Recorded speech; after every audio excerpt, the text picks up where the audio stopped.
Hi bro တို့ရေဒီနေ့ကတော့73ရက်နေ့မြောက်ပါပြီ73ရက်နေ့မြောက်ရောက်နေပါပြီကျွန်တော်ဒီမှာမိုင်းတွေတူးထားပါတယ်တော်တော်ကြီးနစ်ပါတယ်ဗောနော် Okay လက်ကြည့်မယ်ကျွန်တော်တို့လိုက်ပြမယ်ဗောမိုင်းကတော့တော်တော်နစ်တယ်ပဲကျွန်တော်တူးတာ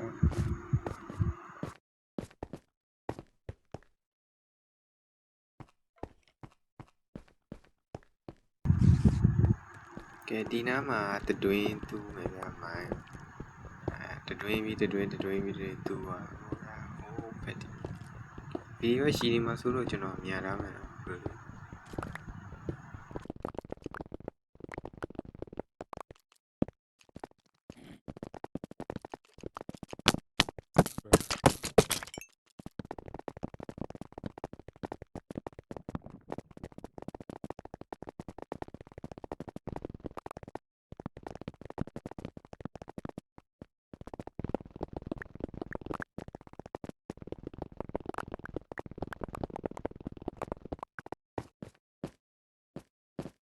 ကဲခုတော့ကျွန်တော်တော်တော်များများ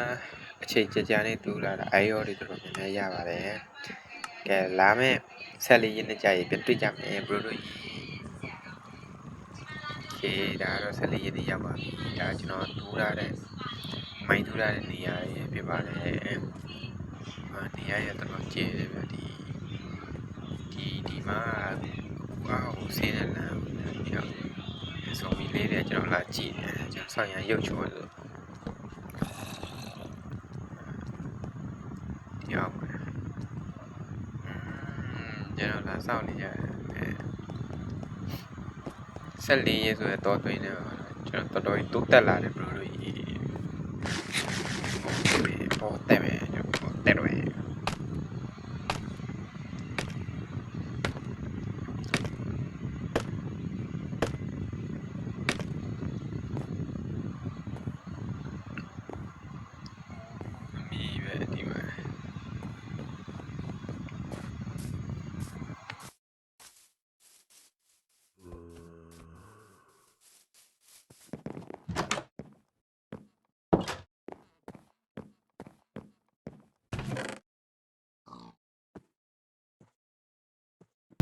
ကျွန်တော်တခုလောက်ကိုမေ့နေလားဘာများလို့စဉ်းစားရစပါဆိုင်တဲ့စပါကင်းလောက်ရမှာဆိုတော့ကျွန်တော်15ရက်နေ့မြောက်စပါကင်းလောက်မယ်ကဲဒီနေ့15ရက်နေ့မြောက်ရောက်ပြီဆိုတော့ကျွန်တော်ဒီနေ့စပါကင်းလောက်ဒီကစပါကင်းလောက်ဆိုမြေတွေတူးရမှာကျွန်တော်ဒါကော်ဗာနီမရှိတော့ဘူးဆိုတော့ကျွန်တော်ဒါလေးတားနေတယ်ဘယ်လိုခေါ်လဲတော့မသိကျွန်တော်တော့မြန်မာလိုပဲခေါ်ပြအဲ့ဒါလေးကိုလောက်လိုက်လောက်ပြီးတော့ပြီးတော့တူးမယ်ပြီးတူးပြီးတော့ဘယ်လိုပဲထက်ကြည့်လိုက်ပြကျွန်တော်ဘာတွေဆက်လုပ်ပါလဲ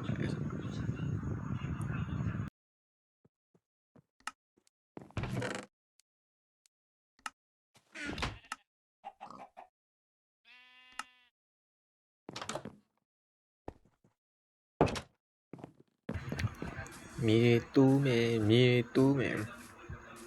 တော်တော်ညီမအောင်ဆိုတော့ဒီနားကနေရောစပြီးတော့တူးလိုက်ကောင်းတယ်ဒီတပြင်းလုံးတူးမယ်ဗျာ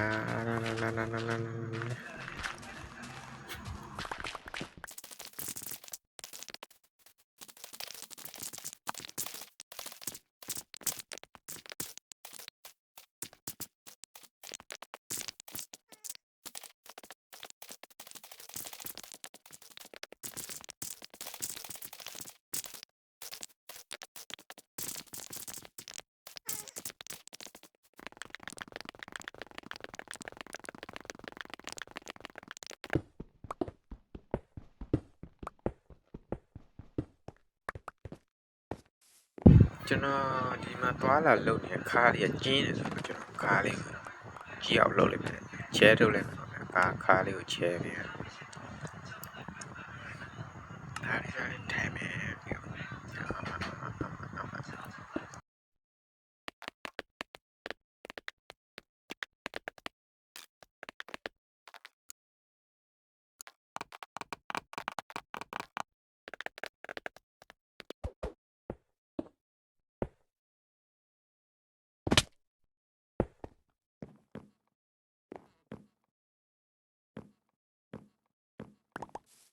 စပါးခဲကိုဗျာကျွန်တော်စဉ်းစားမိတယ်ဘယ်လိုလဲဆိုစပါးခဲကိုကျွန်တော်အပေါ်မှာမဆောက်ပဲနေမြင်းအောင်မှာဆောက်မယ်ပေါ့စပါးခဲမြင်းအောင်မှာလုပ်မယ်အပေါ်မှာဆိုရင်ကျွန်တော် creep စပါးကောက်နေတဲ့ creeper လာပေါက်ကျွန်တော်တေသွားနိုင်တယ်ပေါ့နော်ဖြစ်ချေတယ်ကျွန်တော်စဉ်းစားဒီနားမှာတူဒီနားမှာထားမှဆိုတော့စဉ်းစားလိုက်အောင်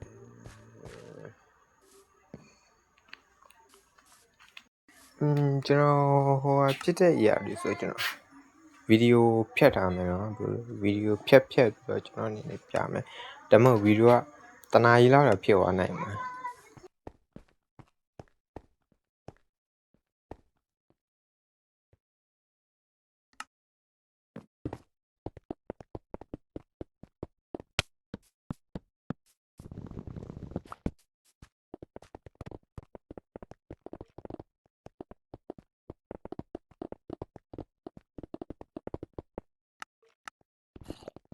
ဗီဒီယိုကရှိနေမှာဆိုတော့ကျွန်တော် special ကိုမြန်လာမှာ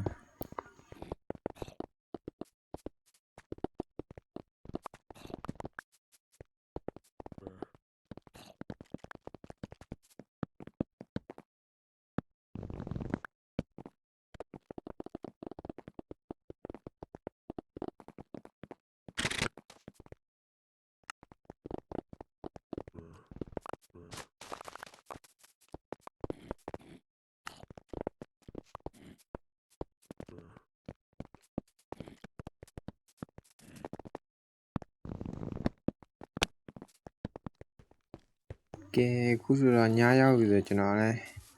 မနေ့မိုးလေးမှဆက်လုပ်တော့အခုအကူပဲဆောက်လုပ်ပြီးပြီဘာမှအရာမတွေ့သေးဘူးဆိုတော့ကျွန်တော်အိတ်လိုက်တော့မယ်ဒီနေ့မနေ့ပြချင်အလုပ်ဆွဲတော့ကွာမနေ့နိုးလာကတော့ကြောက်တန်ကြအမေကျွန်တော်အလုပ်ကြိုးစားထွက်တော့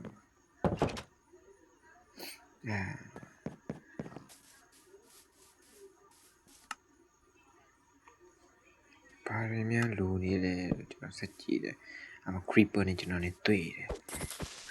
creeper နဲ့ကျွန်တော်နဲ့ by one ဆွဲလိုက်တယ်မနေ့ဆိုတော့သွေးပူလေးချင်းကမယ်အဓိကဘာလို့နေလဲစဉ်းစားကျွန်တော်ရေဘိုးလောက်ရအောင်ရေဘိုးလို့ခေဘိုးလို့လိုက်တယ်3 4 5ဘိုးတော့5ဘိုးလို့ပြီးကျွန်တော်ရေခတ်ပေါ့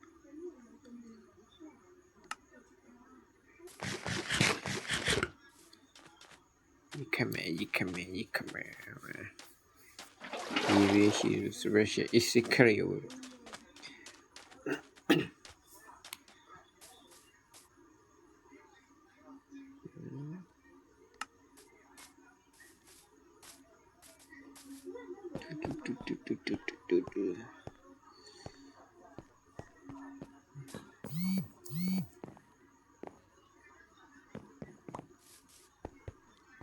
နေရာလေးခြေလိုက်ပြီးတော့နောက်ပါကျွန်တော်ပကလို့တာဟဲ့နောက်လာကြိုက်တယ်ဘာခေါ်လဲလက်ကြည့်လိုက်တာမောင်လူကျော်ကြီးဖြစ်နေတာမောင်လူကျော်နဲ့ကျွန်တော်ရေးချတယ်မောင်လူကျော်ချောပဲချောတာပါဒီလိုနေသားကြမှာဘာမှလုပ်လို့မရပါ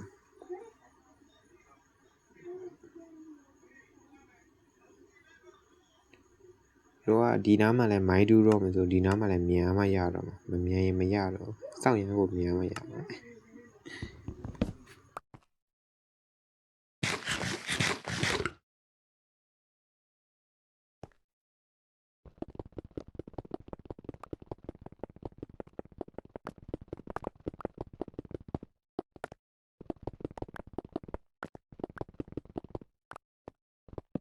ဗီဒီယိုလေးအသေးစိတ်ပြရတော့မယ်ဆိုဘရိုတို့ session နဲ့ကြောက်ကျွန်တော်ပြန်တွေ့မယ်နော် okay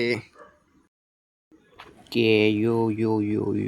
bro တို့ session တွေရောက်ပြီ okay ကျွန်တော်အနေနဲ့ bro ပြတော့ကျွန်တော်တရက်2ရက်လောက်တော့ရှိတယ်လှုပ်လိုက်ရတော့ဒီမှာကျွန်တော်စပါးခင်းတွေစောင့်ရလှတယ်စိုက်တာမကြည်လိုက်ဟုတ်ပဲဒါကတော့စပါးပင်ပေါ့ဒါကတော့အာလူပေါ့ဒါကတော့ carrot ဒါကတော့ရွှေပြုတ်သီးတွေပါညာရွာကရှိတဲ့ဟာအကုန်မလာခဲ့တာကွာအခုတော့ကျိုးရှိနေတာကျွန်တော်ဒီနားမှာတခုစဉ်းစားမိတယ်ဘာလို့ရကောင်းလဲ တခုစဉ်းစားမိတာကျွန်တော်ကြစ်ချံမွေးမြူရေးချံဒီလိုအခုရှိတဲ့မွေးမြူချံစောင့်ရန်ကျင်းတယ်ဗျာဆိုဒီနားမှာချဲထုတ်မယ်ဒီဘက်ကမြေတွေတူးပစ်လိုက်မယ်မြေတွေတူးပစ်လေပြီးတော့ကျွန်တော်ဒီဘက်ကြီးတော့မယ်โอเคစတူလိုက်ကောင်းဘယ်လိုကြည့်မလားကျွန်တော်ဘယ်လောက်မြန်လဲဆိုတာပြရပါဗောလေ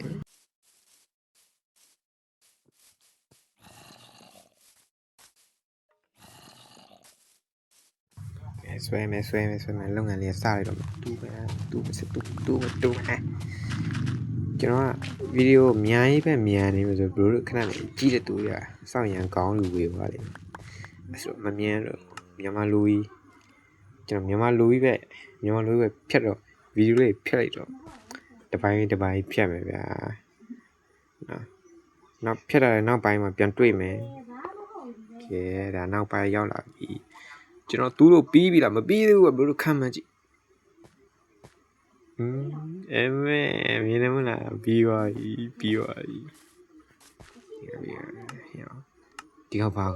ဒီကောက်ဘာကောလဲငါကြက်ချန်တယ်ဟမ်ဟဲ့မင်းလူမိုက်လားဒီကခုတ်ရဟာဟိုဘက်ရောက်သွားခုတ်မယ်ဒီကပ်ပလီနဲ့ကျွန်တော်နဲ့အောင်တိုင်ပတ်နေရကပ်ပလီကအိတ်ထဲတော့ရောက်သွားဘယ်ကြည့်နေ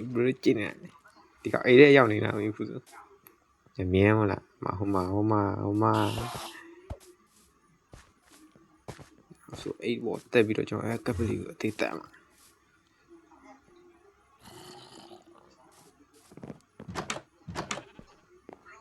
အေးပေါ်ရမှာမရှိတော့ဗျာ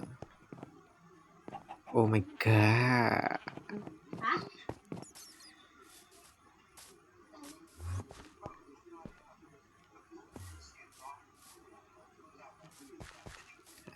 ဒါတော့မကြည့်မှုနဲ့ဆွဲလိုက်တော့ကပ်ပလီရဲ့နောက်ဆုံးဘဝကြစ်ချန်ထဲမှာရှော့ပါ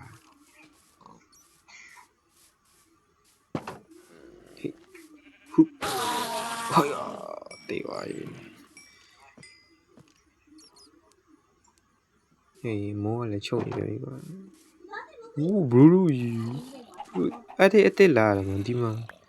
ဒါကြက်ဥအဲ့အစ်လာတာကြက်ဥလေးကိုစောင့်ရလာ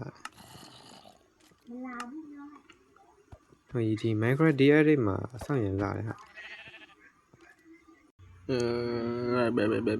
ဒါတော့19ရင်းနေမြောက်ရောက်နေပါပြီ19ရင်းနေမြောက်ရောက်လာပါတယ်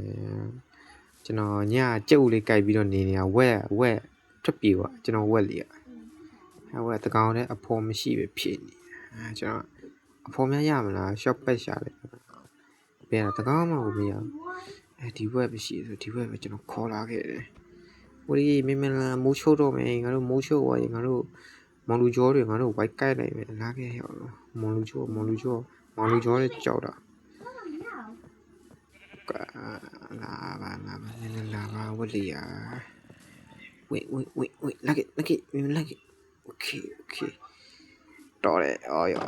ဝက်ကလေးကကျွန်တော်လက်သားခံလိုက်ရတယ်ပေါ့နော်ဝက်ကလေးကျွန်တော်လက်သားခံလိုက်ရတယ်တိုးလေးတွေပြောင်းစပါးမရှိဘူး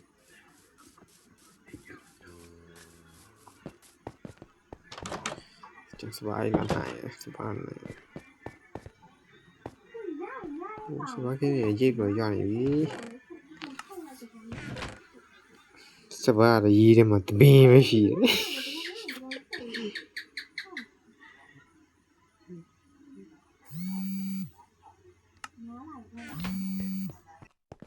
စပါးလေးတပင်းပဲရှိတာတပင်းပဲယူပြီးတော့ကျွန်တော်ပေါ်တက်လာတယ်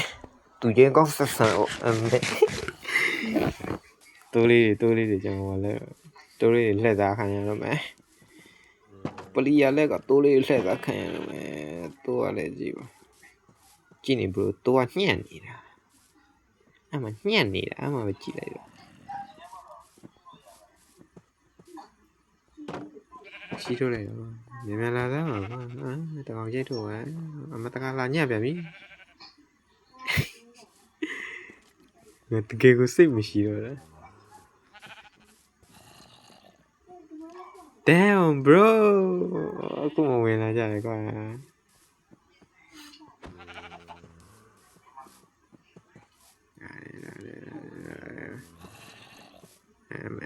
အမေမလှည့်တာခံရပြီနှကောင်ဒီတစ်ကောင်ကြံနေတယ်စလာမယ်လေလက်တာခံရပြီလက်တာခံရလို့ဒီဘက်လာတယ်ဒီမှာမောင်လူကျော်နဲ့လာတွေ့တယ်ကျွန်တော်မောင်လူကျော်နဲ့မောင်လူကျော်ကနူးလိုက်တယ်ကွာနှစ်ချက်ပဲခိုးတယ်ကျွန်တော်ဒီအရင်က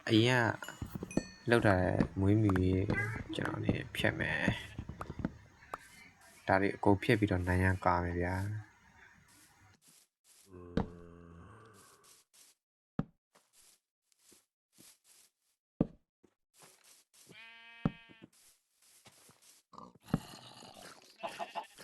ကျွန်တော်မီးတွေပတ်တော့ပြီးတော့လာလိုက်တဲ့ချိန်မှာကျွန်တော်တော့တကောက်ကောက်လိုက်လာလို့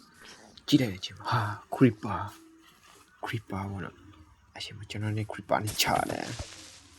သူတစ်ချက်ကိုတစ်ချက်ချရင်နောက်ကိုလူကျော်လာကြိုက်တယ်မောင်လူကျော်ဒီတကရွှေဘောဆိုတော့မောလားမောင်လူကျော်မောင်လူကျော်မောင်လူကျော်ရှောတယ်မောင်လူကျော်လည်းမခံနိုင်ဘူးကျွန်တော်ရဲ့ Minecraft ဓာတ်မရစောက်ရထွက်တယ်ဆိုတော့မီးတွေထောမယ်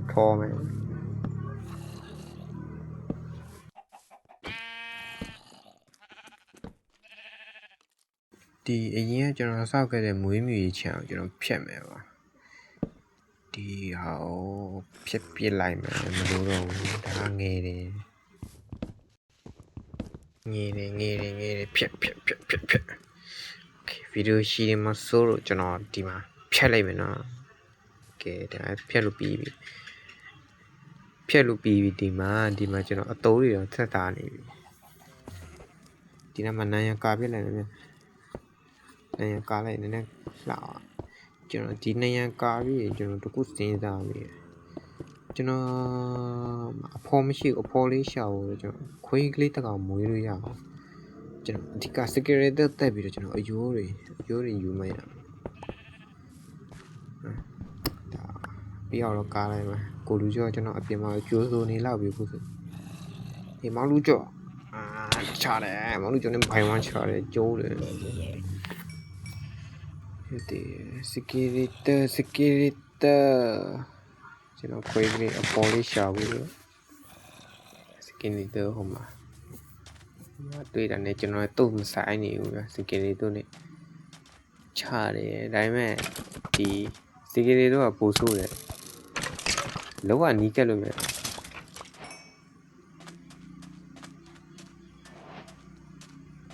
ကိုလူကျော်ခရမ်းရအောင်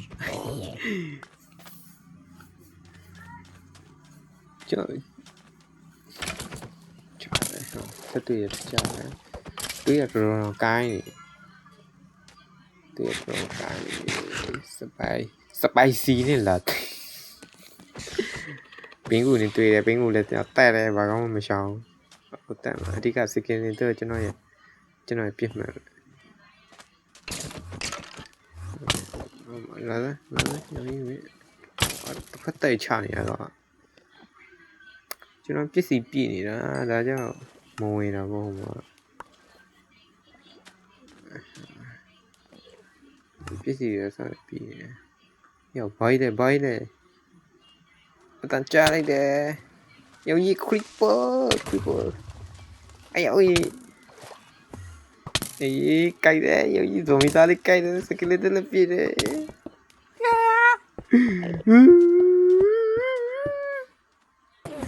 အေးငါကြောပြီးတော့မသိဘူးတော်ပြီမြင်အေးတေလောပြီ